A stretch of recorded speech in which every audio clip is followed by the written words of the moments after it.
नमस्कार आप सभी को प्राणायाम हिंदी यूट्यूब चैनल के वेदांत दर्पण इस कार्यक्रम में आप सभी का स्वागत है।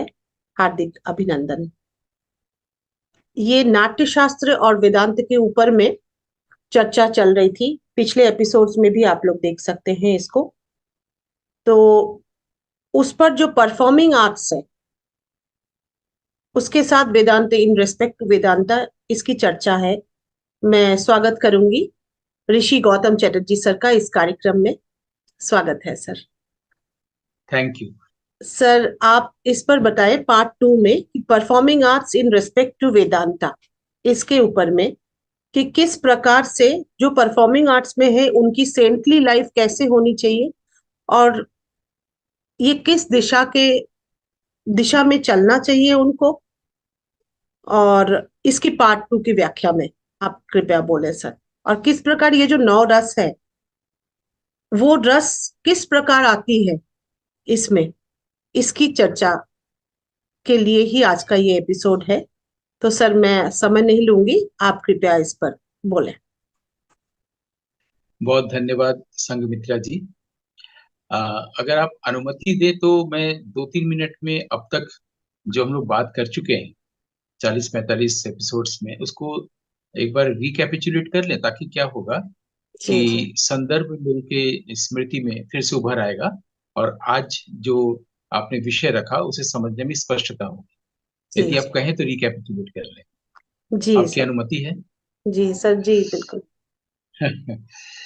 तो हम लोग वेदांत दर्पण में वेदांत को लेके बात कर रहे हैं। वेदांत का मतलब सिर्फ उपनिषद नहीं होता। वेदांत का मतलब उपनिषद, गीता और ब्रह्म सूत्र होता है, जिसके लिए बीच बीच में हम रेफरेंस देते रहते हैं, कभी गीता से कभी ब्रह्म सूत्र से। ये कंफ्यूजन नहीं होना चाहिए कि वेदांत की बात हो रही है तो इनकी क्यों बात हो रही है। तो ये जो उपनिषद है, गीता है, ब्रह्म सूत्र है, इन्हीं को इन जनरल वेदांत कहा जाता है। इसे हम प्रस्थानत्रयी भी कह सकते हैं। तो उपनिषद जो है वो श्रुति प्रस्थान है, गीता जो है वो स्मृति प्रस्थान है, और जो ब्रह्म सूत्र है वो न्याय प्रस्थान है। इसके बाद हम लोग ग्रंथों की तरफ अभी आ गए हैं कि वैदिक समय में जो शास्त्र या ग्रंथ लिखे गए हैं उनमें से हम लोगों ने एक बहुत ही महत्वपूर्ण विषय को उठाया है, बहुत ही महत्वपूर्ण ग्रंथ को उठाया है। वो है नाट्य शास्त्र या नाट्य वेद या पंचम वेद, है ना। हम लोग 2-3 एपिसोड्स इस पर बात कर रहे हैं। ये एक तरह से वैदिक साहित्य है, क्योंकि वैदिक समय में लिखा गया है। हम्म? और शुरू में ही उन्होंने ब्रह्मा या ब्रह्म को प्रणाम किया है शिव के साथ, और ब्रह्म शब्द आया है। और शुरू के 10-12 कारिकाओं में नाट्य वेद में ब्रह्म निर्मितम ही कहा गया है, यानी ब्रह्म द्वारा ही निर्मित है। तो अलग से बताने की जरूरत नहीं है कि इसमें वेदांत का प्रभाव है कि नहीं, वेदांत का आलोक है कि नहीं। ये वैदिक साहित्य ही है, तो वेदांत का स्पर्श तो होगा ही। हम लोग सिर्फ ये देख रहे हैं कि वेदांत की जो हम लोग एक दृष्टि लेके चल रहे हैं, अद्वैत भाव, वो हम्म। नाट्यवेद की तमाम पारिभाषिक शब्दावलियों के द्वारा वो इस प्रतिष्ठित होता है या नहीं होता है, यही हम लोग 2-3 एपिसोड्स में देख रहे हैं। नाट्यवेद के बारे में हम लोगों ने जाना कि इसे ब्रह्म निर्मित कहा गया है। हम लोग को ये भी जानना चाहिए कि नाट्यशास्त्र को नाट्योपनिषद भी कहा गया है। तो नाट्योपनिषद ये जी। खुद में एक उपनिषद है। तो जाहिर सी बात है कि वेदांत का आलोक तो होना ही है। हाँ। और इसके बारे में एक हम लोग में प्राचीन ग्रंथों को पढ़ने की एक परंपरा है, जिसको अनुबंध चतुष्टय कहते हैं। उसके तहत क्या होता है कि कौन सा ग्रंथ है, किसने लिखा है, ग्रंथकार और ग्रंथ के बीच में क्या संबंध है, और उसका विषय का लक्ष्य क्या है। ये 4 चीजें बताने पर सबसे पहले उसको प्रस्तावना उन दिनों माना जाता था। तो जाहिर सी बात है, हम लोग नाट्यशास्त्र नाट्यवेद पढ़ रहे हैं, जिसके प्रणेता हैं भरत मुनि। तो वैदिक ऋषियों के समय की ये किताब है।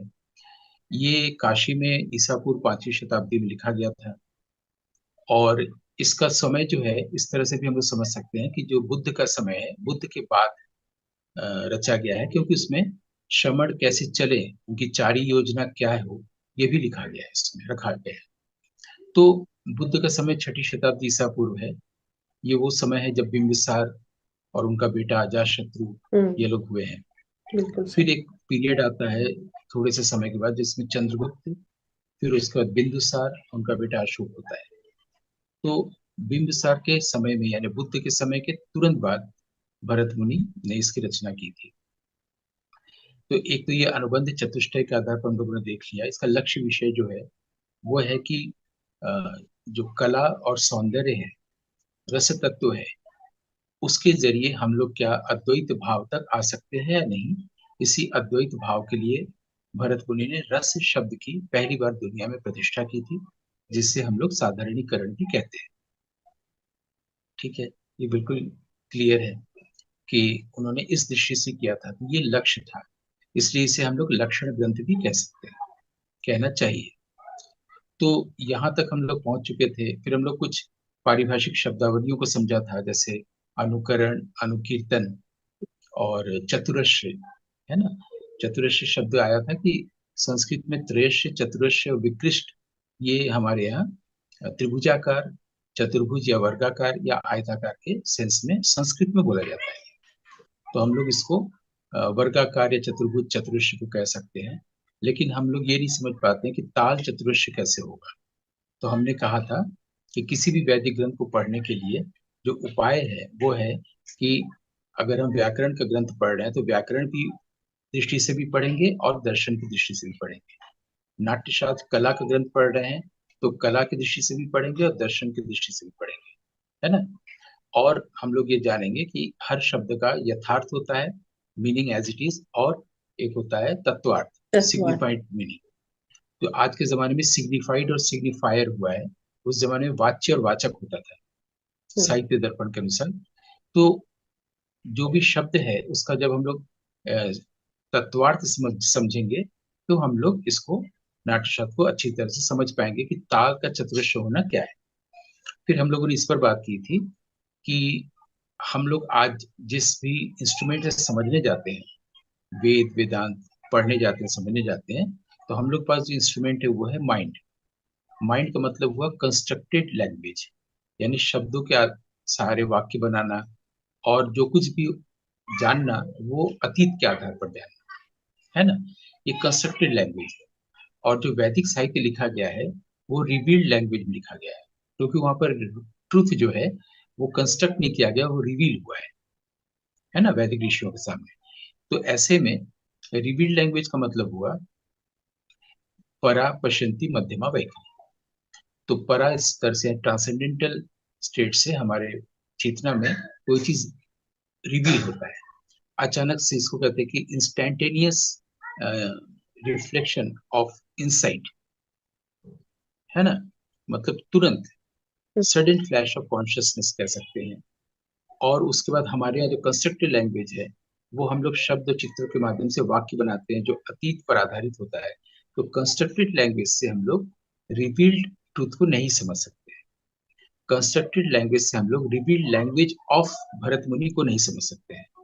इसलिए हम लोगों को कंस्ट्रक्टेड लैंग्वेज को थोड़ी देर के लिए ड्रॉप करना होगा। यानी माइंड के इंस्ट्रूमेंट से हम लोग वेद या वैदिक साहित्य, चाहे वो ब्रह्मसूत्र हो या नाट्य वेद हो, नहीं समझ सकते हैं। जैसे कि अभी हमने एक शब्द बताया चतुरश्र, ऐसे ही हम लोगों ने नाट्यशास्त्र को नहीं पढ़ के उसके आधार पर जो बाद के लक्षण ग्रंथ उसको पढ़ा। जैसे कि दशरूपक जो कहता है कि सिर्फ 3 चीजें चाहिए।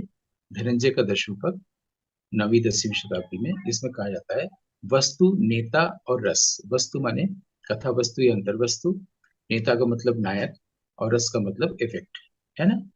तो इसके आधार पर हम लोगों ने नायिका भेद और अष्टनायिका को समझा था। जी। जी। दशरूपक के आधार पर इसका प्रचार इतना ज्यादा हो गया है कि किसी भी मुख्य नायक या नायिका, मुख्य नायिका की 8 दशाओं को हम लोगों ने अष्टनायिका मान लिया है, जो कि है नहीं, हम्म। नाट्यशास्त्र में नहीं है। ये हम लोगों ने डिटेल किया था। जैसे कि कोई नायिका, मामूली भास का नाटक है मध्यम व्यायोग, उसमें हिडिंबा है, स्त्री नायिका। लेकिन उसमें 8 जो दशाएं हैं अष्टनायिकाओं की, उसमें एक भी नहीं है। ठीक है। ऐसे ही हम लोग स्वप्न वासुदेवता देखते हैं, वासुदेवता के पास इन 8 नायिकाओं की दशाएं जो बताई गई हैं उसमें एक भी नहीं है। ठीक है। वही हम लोग जब अभिज्ञान शाकुंतलम देखने जाते हैं, तो शकुंतला में इन दशाओं में से कुछ दशाएं हैं।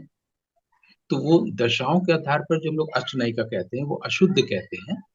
और नायिकाएं जो है वो अलग अलग जगहों से ली जा सकती हैं, जिसके लिए हम लोग विद्याधर वगैरह की बात की। ठीक है। तो जी। हम लोगों ने दशाओं को जो नायिका मान लिया है वो दशरूपक पढ़ने के कारण है। वैसे ही जैसे हम लोग अभिनय दर्पण पढ़ते हैं, तो संयुक्त हस्त मुद्राएं और असंयुक्त हस्त मुद्राएं, ये सब जो बच्चों को पढ़ाया जाता है ये अभिनव दर्पण के आधार पर है। लेकिन इन्हीं चीजों को नाट्यशास्त्र में बिल्कुल अलग ढंग से बताया गया है। हम लोग नाट्यशास्त्र नहीं पढ़ते हैं, हम लोग बाद के ग्रंथों को पढ़ के हम लोग उसी आधार पर एकेडमिकली पढ़ते और पढ़ाते आ रहे हैं। जैसे डांस भी पढ़ाते हैं तो अधिकतम हम लोग ग्रंथ तक जाते हैं, अगर तो नृत्य निर्णय तक जाते हैं, उसके पीछे नहीं जाते हैं कि और भी कोई ग्रंथ है। तो अगर हम लोग मूल ग्रंथ को पढ़ ले नाट्यशास्त्र को, तो हम लोग कला से संबंधित सारी चीजों को ही, जब फाउंडेशन है उसको समझ जाएंगे। है ना। तो और हम लोगों ने इसके अलावा प्रतिभा की बात की थी, हमने एक बहुत ही व्यावहारिक जगत से उदाहरण दिया था। कैसे राहुल देव बर्मन ने रैना बीत जाए का जो मुखड़ा है वो तोड़ी पर आधारित किया, और अंतरा जो है खमाज पर आधारित किया। है ना। ये दोनों को मिला के करना बहुत मुश्किल चीज है। ये व्यावहारिक तल पर है, पारमार्थिक तल पर कुछ और है, इस पर हम लोग आगे बात कर सकते हैं। ठीक है। तो इसके अलावा हम लोगों ने एक और बात की थी, इस रिकैपिचुलेशन में एक और बात जोड़ दें, कि हम लोगों ने कहा था कि नाट्यशास्त्र का इंटरप्रिटेशन कई लोगों ने किया है और वो बहुत जरूरी होता है। लेकिन इंटरप्रिटेशन लोग अलग अलग तल पर करते हैं, कहाँ से कर रहे हैं ये जानने की बहुत जरूरत है शुरू में ही। जैसे हमने कहा था कि वात्स्यायन, कोहल, दत्तिल, मातृगुप्त और अभिनवगुप्त, इनके कमेंट्रीज हमको मिले हैं। हमारे यहाँ संस्कृत साहित्य में या काव्य शास्त्र में वार्तिक को भी कमेंट्री कहते हैं, वृत्ति को भी कहते हैं, भाष्य को भी, टीका को भी कहते हैं। ठीक है। तो गीता की जैसे भाष्य है शंकर का, वैसे ही अभिनवगुप्त की वृत्ति है। ये सब हम लोगों ने बात की थी, कमेंट्रीज ही है, सब इंटरप्रिटेशन है। लेकिन हम लोग को ये देखना चाहिए कि जैसे गीता का अगर भाष्य करना है, तो शंकराचार्य एक खास जगह से कर रहे हैं, खास दृष्टि से। इसको हम लोग अद्वैत दृष्टि कह सकते हैं। अगर रामानुज कर रहे हैं सेम गीता का, तो वो है विशिष्टाद्वैत, यानी अद्वैत तो होगा लेकिन वो विशिष्ट कुछ और भी चीजें जोड़ रहे जी। हैं। अगर मध्वाचार्य कर रहे हैं तो वो होगा सिर्फ द्वैत। है ना। निम्बार्क अगर कर रहे हैं तो वो द्वैताद्वैत करेंगे, यानी द्वैत भी अद्वैत भी। ठीक है। ऐसे ही अगर हम वल्लभाचार्य का लेंगे तो वो बिल्कुल ही अलग होगा, वो विशेषाद्वैत हो सकता है। है ना।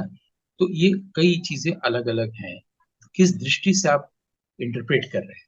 तो उसी तरह से अभिनव गुप्त ने नाट्यशास्त्र की जो वृत्ति लिखी है, इंटरप्रिटेशन किया है, वो प्रत्यभिज्ञा दर्शन की ओर से किया है। ठीक है। ये भी हम लोगों ने बातचीत की थी। इतनी बातचीत के बाद अब आता है कि आपने जो पूछा सेंटली लाइफ। जी। तो इस पर मेरा आपसे एक बहुत ही सीधा सरल सा सवाल है, क्योंकि आप खुद एक परफॉर्मर हैं और परफॉर्मेंस देती हैं, आप डिवोशनल सॉन्ग्स भी गाती हैं, ख्याल भी गाती हैं। तो मेरा एक तो सवाल ये है कि हम लोगों ने पिछले एपिसोड में बात की थी कि ये जो परफॉर्मर होता है, अपने परफॉर्मेंस के थ्रू जो ऑडियंस से जुड़ता है, तो परफॉर्मर और ऑडियंस के बीच में जो एकान्विति होती है, जो रस निष्पत्ति होती है, जो साधारणीकरण होता है, वही तो अद्वैत भाव है वेदांत का। बिल्कुल सर। है ना। और अगर हम ब्रह्मसूत्र को भी कभी हम लोग अगर पढ़ने जाएंगे, तो उसमें भी जो 4 चैप्टर्स, उनसे पहला ही है समन्वय अध्याय। पहली 2 में समन्वय, कितना सुंदर अध्याय का नाम ही रखा है समन्वय। उसका सेकंड चैप्टर है अविरोध। जब समन्वय हो जाता है दो लोगों में तो विरोध नहीं रहता, अविरोध रहता है। तीसरा चैप्टर है साधन, साधना करना। चौथा फल। बस 4 चैप्टर्स में ब्रह्मसूत्र है, कितना सुंदर है। तो ये जो युक्त होना, संस्कृत में एक शब्द है युक्तेन, तो ये युक्त होना हम लोग संस्कृत में एक धातु रूप में देखते हैं, युज, माने युक्त होना, और युक्ति यानी योग युक्ति, दोनों एक ही शब्द से आए, युज, कितना सुंदर है। तो योग होने का मतलब है जुड़ना, युक्त होना या कनेक्शन, यूनियन होना या कनेक्शन होना। और इसके लिए अंग्रेजी में एक शब्द हम लोग को मिलता है, योकिंग। तो जैसे दो बैलों को जुता जाता है, हल्के एक साथ साथ चलते हैं, वो योकिंग है, जब प्लाविंग करते हैं फील्ड में, है ना। तो ये जो योकिंग है, आप देखिएगा, ये जो दो बैलों को लेके जब साथ साथ चलते हैं, इसी को मेटाफर बना के हमारे यहाँ कठोपनिषद में एक बहुत सुंदर बनाया गया कि हम लोग का शरीर जो है रथ की तरह है, जिसमें दो घोड़े हमारे सेंसेस हैं, व्हाइट एक ब्लैक। एक तो सीधे चल रहा है, एक इंद्रियां हमारी जो सेंसेस हैं वो कभी लालच की ओर चली जा रही है, कभी कहीं चला जा रही है, इसलिए हम लोग ठीक से नहीं चल पा रहे हैं। तो ये जो रथ का कॉन्सेप्ट आया है, वो दो बैलों के प्लाविंग करने वाले आइट से ही लिया गया होगा, मुझे ऐसा लगता है ना। क्योंकि वो वहां भी योकिंग वाली चीज है, और यहाँ युज से युक्त होना, योगी होना, योग होना, है ना, ये सब चीजें आ रही हैं। तो ये कितनी अच्छी चीजें हैं। तो इन सब के लिए हमारे ब्रेन में भी व्यवस्था है, अगर रुचि होगी तो हम उस पर थोड़ी सी चर्चा कर सकते हैं। मैं जो आपसे पूछ रहा था वो ये कि एज ए परफॉर्मर, जब आप अपने परफॉर्मेंस के थ्रू म्यूजिक को ऑडियंस तक ले जाती है, तो आपको लगता है कि आप में और ऑडियंस में कनेक्शन हो गया है? ये मेरा एक सवाल है, छोटा सा आपसे। क्या आपका सर परफॉर्मेंस, ये जी कनेक्शन, ये जी कर जी पाता है? सर, कभी कभी होता है। कभी कभी मैं अपनी अगर उपलब्धि प्रैक्टिकल आपको बोलूं, वास्तविक जो मेरे साथ अब तक हुआ है, कल क्या होगा मुझे नहीं मालूम। मैं इतना कह सकती हूँ सर कि अब तक जो मुझे उपलब्धि हुई है उसमें कभी कभी मैं महसूस करती हूँ, क्योंकि मैं अपनी बात बोल रही हूँ, क्योंकि आप मेरे से सवाल पूछ रहे हैं, मतलब मेरी प्रैक्टिकल एक्सपीरियंस पूछ रहे हैं। तो मेरी प्रैक्टिकल एक्सपीरियंस सर ये है अब तक कि कभी कभी ये योग मैंने महसूस किया है, मैंने फील किया है। लेकिन अक्सर मेरा जो मन होता है, मेरा स्वर और उसके द्वारा जो मैं विजुअलाइज करती हूँ गाते समय, उस पे मैं इतना तन्मय हो जाती हूँ कि मुझे ध्यान नहीं रहता कि कौन क्या कर रहा है, या बाहरी, मतलब मैं देखती भी नहीं हूँ, लेकिन मैं महसूस करती हूँ कई बार गाते गाते कि वो कुछ आत्माएं बैठी होंगी, या कुछ जो भी बैठे हैं वो एक आत्मा हुए। ये मैंने यहाँ पर मैं महसूस आपको किया। यहाँ पर मैं आपको एक संकेत देता हूँ जी कि आप गा रही हैं, गाते गाते ऑडियंस आपसे जुड़ गए हैं। जी। इसको देखने का सबसे आसान रास्ता क्या है, इसको हाँ। जानने का, समझने का, जी जी कि जी। आप ऑडियंस में मत देखिए। अच्छा। अगर आप गा रही हैं, आपके हम्म, गाने में क्या क्या है, आपकी साधना है, आपके गुरु हैं, है ना, आपकी बिल्कुल तैयारी है, बिल्कुल ठीक है। बिल्कुल ऐसा बिल्कुल। तो नहीं है कि आपने उसी दिन के लिए गाया, जब आप गाने जा रही हैं उसी के 2-3 दिन प्रैक्टिस किया 2-3 नहीं दिन नहीं। पहले। हमारे यहाँ कलकत्ता में राधिका मोहन मित्र थे, राधु बाबू, वो कहा करते थे कि आप रेगुलर करते रहिए, कब कहाँ से प्रोग्राम आ जाए कोई नहीं जानता है। बिल्कुल। तब तो आप अचानक से नहीं जाएंगे, पूजा रोज करते रहना है। तो आप जो रेगुलर करती हैं, और आपका से गुरु है, आपके पास आवाज है, आपका सुर है, इन सबको लेके आप प्रेजेंटेशन दे रही है ना। हम्म जब आप किसी एक सुर में कहीं पर आके तल्लीन हो गई हैं हम्म, और आपको अच्छा लग रहा है, यानी आप अपने आप से जुड़ गई हैं। बिल्कुल। वो जो आप अपने आप से जुड़ गई हैं जो उस मोमेंट में, वही मैं संकेत कर रहा हूँ, उसी वक्त, उन्हीं पलों में ऑडियंस भी आपसे जुड़ गए हैं। जिस पल आप अपने आप से नहीं जुड़ रहे हैं, ऑडियंस भी आपसे नहीं जुड़ रहा है। इसके लिए थिएटर में एक शब्द आया है, होमनक्यूलस। होमनक्यूलस का मतलब, जो परफॉर्मर होता है उसी का एक छोटा सा अदृश्य रूप ऑडियंस में बैठा होता है, और वो वहां से, यानी आप ही वहां से अपने आप को देख रही है, यानी आपके भीतर दो हो गया है। और जब आप तल्लीन हो गई है, तन्मय हो गई हैं, तो आपके भीतर जो दो हो गया था, वो दो नहीं रह गया, एक हो गया है। तभी आपको अच्छा लग रहा है। इसका मतलब आप और ऑडियंस एक हो गए। सर इसमें मेरी एक बात है, मैं पूछूंगी सर आपसे एक सवाल। सवाल मतलब इसके साथ साथ, हर जगह हर ऑडियंस एक जैसे भी नहीं होते, क्योंकि इंसान ऑडियंस सभी छोड़ में। दीजिए, हाँ ऑडियंस इंसान। छोड़ दीजिए, आप जो परफॉर्मर हैं और आप जो ऑडियंस है, हम सिर्फ इसकी बात कर रहे हैं। अच्छा। हाँ, उस समय तो होता है सर, हाँ। क्योंकि हम्म आपका ही हम्म एक अंश ऑडियंस बन के ऑडियंस हम्म, के बीच में बैठ जाता है उस वक्त जब बिल्कुल परफॉर्मेंस होता रहता है। बिल्कुल उसी को बिल्कुल। ह्यूमन क्यूबस कहा गया है। उसी जी। को हमारे नाट्यशास्त्र में एक शब्द दिया गया जो अभी हम बताएंगे। तो आप जब आपसे जुड़ जा रहे हैं, आप एज ए परफॉर्मर, आप एज एन ऑडियंस, प्रेक्षक और नेता या हम्म। अभिनेता या हम्म। कलाकार हम्म। जब एक हो जा रहे हैं, तभी आप तल्लीन हो रही है। दैट इज अद्वैत भाव। ओके। तभी आपको अच्छा लग रहा है। जब आपको अच्छा लगता है तब किसी से पूछने की जरूरत नहीं होती है, ये नहीं। बताओ मेरा प्रोग्राम कैसा हुआ। जब आपको अच्छा नहीं लगा होता है तभी आप बिल्कुल किसी सर, से पूछते हैं, बताओ ये मेरा तो है, प्रोग्राम कैसा ये तो है। हुआ, है ना। तो बिल्कुल, जब आप ये तो किसी है। से पूछते हैं तो वो अन्य होता है। जब आप बिल्कुल। नहीं पूछते तो वो सब आप होती है, जितने भी ऑडियंस है। हम्म। सही तो बात है एक सर, छोटा ये सवाल तो है। मैंने ये पूछा। जी। दूसरा और अंतिम सवाल मैं आपसे ये पूछना चाहता हूँ, आपके प्रश्न के संदर्भ में। जो आपने ये एपिसोड शुरू हुआ तो आपने जो सवाल पूछा था उसके संदर्भ में मैं आपसे एक दूसरा और अंतिम छोटा सवाल सिंपल सेंटेंस में पूछना चाहता हूँ। वो ये कि आपको नहीं लगता है कि किसी भी परफॉर्मर को, चाहे वो एक्टर हो, चाहे वो फिल्म मेकर हो, चाहे कवि हो या गायक, स्पेशली अगर कोई डिवोशनल सॉन्ग गाता हो, क्या आपको नहीं लगता कि उसके अंदर एक विनीत भाव होना चाहिए? बिल्कुल होना चाहिए सर। है ना। उसका तो व्यवहार और विनीत, उसकी बिल्कुल, उसकी जो बिल्कुल होना चाहिए एकदम, उसके अलावा तो जब वो कुछ है ही मंच नहीं। पर बैठा है या मंच पर बैठी है तो परफॉर्म करने जा रही, तो उसके अंदर ये विनीत भाव का पहले होना जरूरी है, या उसका इतना ही बहुत है कि उसके पास अच्छा गुरु है, उसके पास अच्छा कंठ है, वो सुरीला है, उसका व्याकरण है, तैयारी है, वो गा ही लेगा। हम्म। नहीं तो नहीं, ये तो दोनों में से कौन? प्राथमिक है, ये तो विनीत प्राथमिक भाव है। प्राथमिक है ना। बिल्कुल। इसीलिए आप देखिएगा कई जगहों पर हम लोग जब म्यूजिक के प्रोग्राम में जाते हैं या और किसी भी अन्य कलाओं के, आप देखिएगा सब कुछ हो रहा है, जी। बिल्कुल तैयारी के साथ गाया जा रहा हम्म। है, बहुत अच्छा डांस हो रहा है, कथक का इफेक्ट नहीं बन पा रहा है ना। यानी करेक्ट। विनीत भाव होना बहुत जरूरी है। यहाँ तक हम लोगों ने समझ लिया। अभी जो आपका हम्म। सवाल तो ये सेंट्रली लाइफ, अब वहीं पर आने के लिए भूमिका बन रही है। तो जी विनीत जी। भाव तो बहुत जरूरी है। अब आप बताइए कि अगर मैं एक परफॉर्मर हूँ, सुबह से रात तक मैं जो लाइफ जी रहा हूँ उसमें एरोगेंस है, हम्म। और शाम को जब मैं परफॉर्म करने गया हूँ तो विनीत भाव तुरंत आ सकता नहीं आ सकता है। है कैसे ना। आएगा? नहीं आ इसलिए सकता। इसका मतलब है कि हमको शुरू की तैयारी के साथ साथ, अभ्यास के साथ साथ भाव की भी तैयारी करनी होगी। यानी हमको बिल्कुल। जीवन में भी विनीत भाव में ही होना है, एरोगेंस बिल्कुल नहीं सर, होना सोच है विचार ना। और हर चीज में उसकी, बिल्कुल हाँ।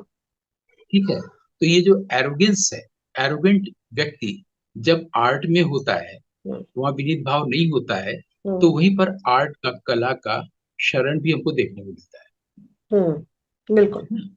अब हम लोग वही उस भाव बात को प्रकट समझ होता सकते है। हैं, उस भाव वही को समझ भाव। सकते हैं कि जो ब्रह्मा ने इंद्र को नाट्य वेद देना चाहा, हम्म। तो उन्होंने कहा कि जो हम लोग में पात्रता होनी चाहिए वो नहीं है। हम्म। हम्म। वो जो भाव, विनीत भाव की हम्म। हम लोग बात हम्म। कर रहे हैं, हम्म। जो कि ऑडियंस को सबलाइम लेवल तक ले जाता हम्म। है ना। हम्म। हम्म। तो और हम लोगों ने ऐसे बहुत सारे कलाकार देखे हैं अपने जीवन काल में। मैंने तो बिल्कुल, देखे ही हैं, आपने तो देखी है, बचपन से ही बिल्कुल। देखे हैं। ये जो विनीत भाव वाली बात, तो उन्होंने कहा कि मुनि, ऋषि मुनियों को दीजिए, तो भरत मुनि को दिया गया। अब भरत मुनि ने फर्स्ट चैप्टर में इस बात को लिखा है। वो क्या क्या चीजें, इसको भी हम लोग पहले बता चुके हैं। जैसे उत्तम व्रत हो, हम्म। श्रुति स्थिति स्मृति धृति हो, हम्म। ये सब हम्म। चीजें उसमें दी गई है, इसको हम्म। हम लोग डिटेल में बात कर चुके हैं। अब इस पर हम लोगों ने, या मैंने एक बार किसी एपिसोड में ये भी कहा था कि अगर आपको किसी व्यक्ति का कैरेक्टर जानना हो, हम्म। हम लोग किसी इंसान को जानना चाहते हैं ना, और कभी नहीं जान पाते, हम्म। कभी कुछ कंक्लूड करते हैं, कभी कुछ कंक्लूड करते हैं। भरत मुनि नाट्यशास्त्र में कितने अच्छा रास्ता दिखा दिया है कि ये जो अगर किसी व्यक्ति के कैरेक्टर को जानना हो, तो अगर उसके पास ये जो सडन फ्लैश ऑफ कॉन्शियसनेस है, अगर कोई मौलिक बात वो कह रहा है, हम्म। अगर वो किसी गूढ़ विषय को अच्छे से समझा ले रहा है, तो वो नहीं। हम्म। वो तो उसके पास ये स्किल है कि किसी कठिन विषय को आपको अच्छे से समझा लेता है और आप जी मुक्त हो जी जाते जी। हैं। लेकिन उसके बाद अगर कोई मौलिक बात का उन्मेष होता है, हम्म। सडन फ्लैश होता है ना, इसका मतलब है उसका कैरेक्टर जरूर अच्छा होगा। कैसे अच्छा होगा? क्योंकि आमतौर पर इंसान के पास माइंड होता है, माइंड होता है तो उसके पास माइंडर होता है, जो कि अनरियल एक हमारा व्यक्तित्व है। यानी व्यक्ति, व्यक्तित्व आ गया, और माइंड में जितनी भी चीजें हैं, so जो कंटेंट हम्म। है, वो हम्म। ईर्ष्या, द्वेष, घृणा आदि आदि हाँ, तमाम चीजें हैं, ये वो बोला सब जा चुका चीजों है। से, हाँ। बिल्कुल। तो कैरेक्टर बनाना, बिल्कुल। ऐसा कैरेक्टर कहीं भी वीक होगा, कहीं भी स्ट्रांग होगा, हम्म। लेकिन वो जो फ्लैश वाली बात है, जो मौलिक भाव का आना, हम्म। हम्म। वो इस माइंड के रहते कभी होगा ही नहीं। बिल्कुल। उसके अंदर ये बिल्कुल जो सर। मौलिक भाव आया, वो तब आया जब माइंड ड्रॉप हो चुका है, हम्म। माइंडर नहीं है, ईगो नहीं है, अब वो परापश्यंती वाली स्थिति में है। ठीक है, उस स्थिति में है, इसलिए उसमें एक मौलिक भाव आया। इसका मतलब उस वक्त माइंड नहीं है, उसका कैरेक्टर अच्छा हो गए। ठीक है, तो हम लोग रिकैप्चुलेट करते हुए यहां तक आ गए हैं कि हम लोग सुर की प्रैक्टिस करते हैं, रागों की प्रैक्टिस करते हैं, लेकिन ये नहीं देखते कि हमें, हमारे अंदर एक विनीत भाव भी होना चाहिए। अगर हम किसी का पद गा रहे हैं, उससे पहले हमारे पास एक विनीत पद होना चाहिए। तो इस नोट तक अगर हम लोग आ गए हैं, तो मैं आपसे जानना चाहूंगा, क्या इस एपिसोड में और जगह है इस पर आगे कंटिन्यू करने की, या हम लोग अगले एपिसोड में करेंगे, आप भी बता पाएंगे? सर, समय इस एपिसोड के लिए थोड़ा कम ही है। हम लोग इस पर विराम देके अगले एपिसोड में इसकी और कंटिन्यूएशन में इसको ले सकते हैं। मेरी एक और सवाल है सर, कि कैरेक्टरिस्टिक्स एक वर्ड है, और नेचर, ह्यूमन नेचर एक वर्ड है। तो एक तरह से सिनोनिम भी कहा जा सकता है, like nature is not character but character is mostly या नेचर। इस हिसाब से अगर मैं लूं इस बात को, तो जैसे एक ह्यूमन नेचर की बात है, कि मतलब कैरेक्टरिस्टिक्स हम लोग पढ़े हैं ना, कि कैरेक्टरिस्टिक्स को इसको, तो वैसे नेचर भी तो कहा जा सकता है। जो बात आपने अभी कैरेक्टर के बारे में बोली, वो मतलब एक कैरेक्टर एक स्पेसिफिक चीज हो जाएगा मुझे लगता है। नेचर को हम ऑल टोटल वे में अगर बोले, कि उस इंसान का नेचर हम समझ सकते हैं ऐसे करके। मेरा मेरा ये कहना है सर आपसे। देखिए, ये जो शब्द है ना, हम जी। लोग को बिल्कुल करेक्ट अर्थ, इसका जो यथार्थ और तत्वार्थ है, जिन जान लेना चाहिए। करेक्ट, नेचर यानी कि कैसा? हाँ, प्रकृति, हाँ, हाँ। प्रकृति यानी कि सत रज तम से बना हुआ जी, जो जी, कुछ भी है, जी। हम लोग के आसपास जो कुछ भी है, सब हाँ, प्रकृति है। प्रकृति एकदम। मनुष्य के अंदर भी वही प्रकृति है, हम्म। और हम्म। पूरे विश्व वांग्मय में भी वही प्रकृति है। क्लियर है? इसको नेचर अंग्रेजी में कहते हैं। अच्छा, प्रकृति जो है इस जगत का कारण नहीं है, क्योंकि प्रकृति हमेशा जड़ है। इस हम्म। जगत का कारण ब्रह्म है। क्लियर हो गया? जी, जी। इस जगत का कारण ब्रह्म है। इस ब्रह्म, हाँ, जगत का बिल्कुल। कारण हाँ, प्रकृति नहीं है, हाँ, हाँ, क्योंकि हाँ। प्रकृति जड़ है। अब करेक्ट। जड़ और चेतन दोनों का हम्म। कारण वो चेतन है, बिल्कुल सर। ये भी ब्रह्म। ये भी बिल्कुल। हम लोग उपनिषदों में सब जगहों पर आया हुआ है। हम्म। हम्म। संक्षेप में हम्म। इतना समझ ले कि ब्रह्म ने चाहा कि मैं अनेक हूं, इसलिए हम्म। जगत बना। हम्म। हम्म। तो जड़ और चेतन दोनों का कारण ब्रह्म है, लेकिन हम्म। ये जगत का कारण जड़ नहीं है, यानी प्रकृति नहीं। तो हम्म। प्रकृति क्लियर हो गया। जी। उसके बाद बच जाता है व्यक्तित्व और चरित्र, यानी बिल्कुल। पर्सनैलिटी और कैरेक्टर। तो कैरेक्टर। अब जब ब्रह्म ही सबका कारण है, तो कोई और तो नहीं हो सकता ना। ये जो कोई और है वो हम्म। भ्रम है, जो हम्म। जीव है, जो जीवात्मा है, जो कि माइंडर है, जो कि ईगो है, जो कि पर्सनैलिटी है, जो कि कैरेक्टर। करेक्ट। तो दैट्स हाउ वो बनता है। हाँ। बनते हैं, जो कि हम्म। है ही नहीं, एग्जिस्ट ही नहीं करता। इसलिए मैंने बिल्कुल, कहा बिल्कुल। था कि जो ईश्वर से बात फॉल्स कर है। रहा है वो कौन है? वो जी, तो है जी। ही नहीं है ना, जो बिल्कुल, ब्रह्म से बिल्कुल। बात कर रहा है वो एग्जिस्ट ही नहीं करता है। इससे बिल्कुल। बेटर है कि वो हम्म। अपने आप को ड्रॉप करे, ईगो को ड्रॉप करे, ब्रह्म को ही करने दे। हम्म। हम्म। ये बिल्कुल जो सर, ड्रॉप बिल्कुल। करेगा, जब ईगो को ड्रॉप करती विनीत भाव आता है। हम लोग बिल्कुल। चाहें तो इस पर बात कर सकते हैं अगले एपिसोड में, हम्म। कि ये हम्म। जो आदमी के भीतर एक स्पेशलाइजेशन की बात आती है, हम्म। हम्म। उसकी भूमिका ब्रेन में कैसे बनी है, ये हम लोग बहुत हाँ, अच्छे से इस देख पर सकते हैं, बहुत ताकि हम चाहते हैं सर। हाँ। आदमी अपने ब्रेन को ठीक ठाक कर सकता है, अपने कैरेक्टर को ठीक करने के लिए। लेकिन जी। अगर किसी में मौलिक बात आती है, इसका हाँ। मतलब है उसका कैरेक्टर बहुत अच्छा होगा। जी, जी, ये जी। आदमी ये विश्वास है, क्योंकि उसमें माइंड नहीं रहा है, उसके पास रिवील्ड लैंग्वेज है जिसमें चीजें रिवील होती है। बिल्कुल जी। सर। सर, इसी बिंदु पे अ, यहाँ इस पर विराम देते हैं। बहुत बहुत आभार सर आपका, और बहुत धन्यवाद। मिलते हैं अगले एपिसोड में आप लोगों से। नमस्कार। जरूर।